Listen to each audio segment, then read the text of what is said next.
তারা আসতে দেশটা শান্তি মানে দেশের স্বাধীনতা পূর্ণাঙ্গভাবে চায় তা না।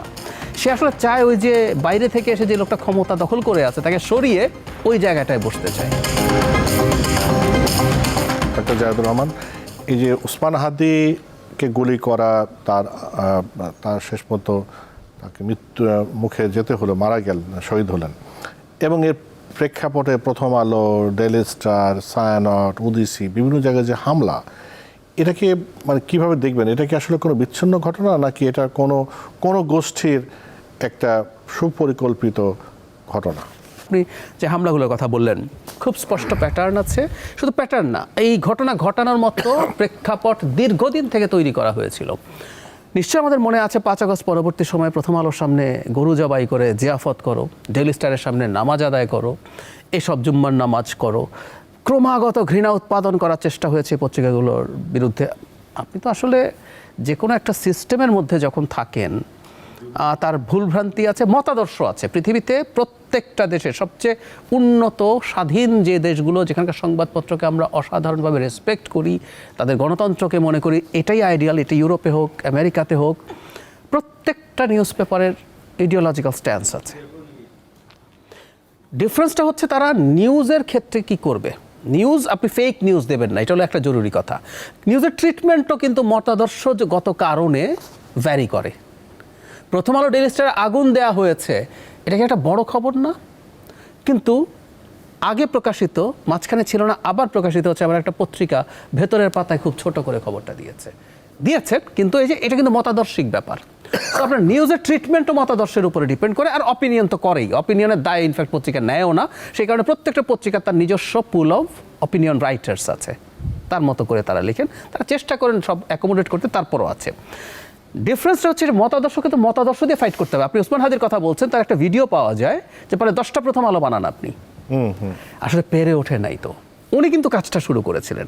আপনার ছায়ানট বা উদিচির যে কালচারাল যে তাদের এক ধরনের আন্ডারস্ট্যান্ডিং আছে, যেটা তারা সোসাইটিতে স্প্রেড করতে চায়, তার পাল্টা কি হাদি মনে করেছেন ইনকিলাব কালচারাল সেন্টার দিয়ে তিনি সেটাকে করবেন। উনি খানিকটা মুসলিম ন্যাশনালিজমে বিশ্বাস করতেন, উনি তার মতো করে চেষ্টা করেছেন। সো এটাই হওয়া উচিত ছিল গণতান্ত্রিক জায়গার ফাইট।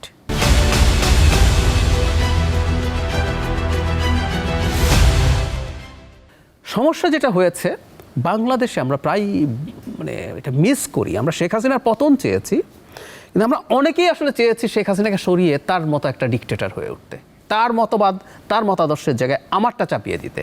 আমরা লড়াইয়ের সময় মুখে গণতন্ত্রের কথা বলেছি, মানে বেশ খানিকটা আমার খুব প্রিয় একটা লেখার অংশ, সেটা হচ্ছে এডওয়ার্ড সাইদ তার ওরিয়েন্টালিজমে লিখছেন, এই যে কলোনাইজাররা আসলো, যারা স্বাধীনতার সংগ্রাম করছে সেই কলোনিগুলোর যেসব লোকজন, তারা আসতে দেশটা শান্তি মানে দেশের স্বাধীনতা পূর্ণাঙ্গভাবে চায় তা না।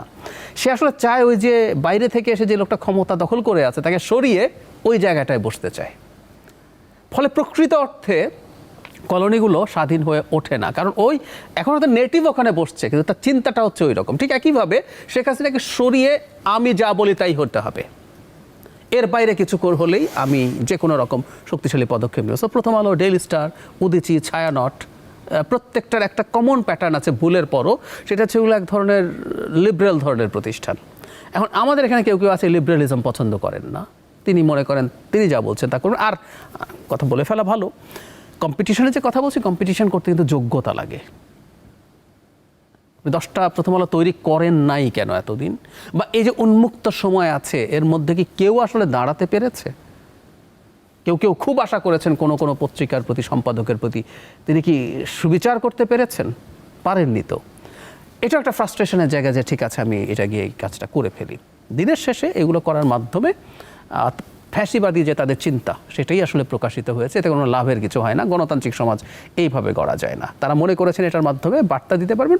আর আরেকটা কারণ এবার এটার সাথেও যুক্ত ছিল, যেহেতু সামান্য একটা নির্বাচন আছে দেশে, যদি ধরনের কেওস বিভিন্ন জায়গায় যত বেশি করা যায়, সেগুলো একত্র করে যদি নির্বাচনের ব্যাপারে সংশয় তৈরি করা যায়, প্লাস আরেকটা খুবই শর্ট টার্ম উদ্দেশ্য এর সাথে ছিল, জনাব তারেক রহমান দেশে আসছেন 25 তারিখ, এটা অলমোস্ট ফাইনাল, এটা ফাইনাল করেছে তার দল।